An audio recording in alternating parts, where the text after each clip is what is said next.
Hello mga ka-SCIS! Masaya ang maraming talent ng ABS-CBN dahil nagkaroon na sila ng home network. Yes, lalo na ang team ng It's Showtime na talaga namang namroblema din kung paano sila e-ere ng permanente. Simula nga nang magsara ang dambuhalang network na ABS-CBN. Pero hindi tumigil ang mga boses ng network at heto na nga. Simula sa April 6, Sabado, ay mapapanood na ang It's Showtime na pinangungunahan ni Vice Ganda. Malugod ngang inanunsyo ng GMA Network na ang ABS-CBN Corporation ang kanilang makasaysayang collaboration sa pagpapalabas ng noontime variety show na It's Showtime. E-air nga ang It's Showtime mula Lunes hanggang Sabado sa oras na alas 12 ng tanghali hanggang alas 2:30 ng hapon.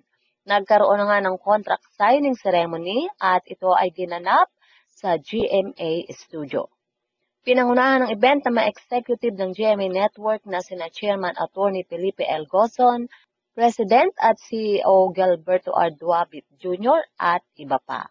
Ang mga kumatawa naman sa ABS-CBN ay sina Chairman Mark L. Lopez, President at CEO Carlo L. Katigbak, Chief Operating Officer Cory B. Bedades at Group Chief Financial Officer Rick Bitan.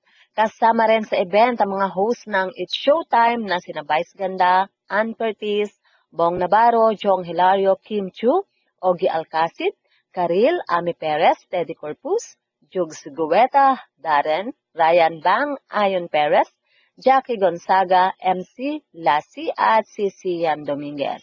For sure, masaya na ang mga viewers ng It's Showtime dahil tuloy-tuloy na nilang mapapanood ang nasabing show. So mga ka-SCIS, yan nga po ang ating balitaan. Ano ang masasabi nyo? Well, put your comment down below at syempre, huwag kakalimutang mag-like, share, and subscribe. We're ready! We're ready! Sis, are you ready, sis? Oh my God! Here we go! Here we go! Here we go! Here we go, babe!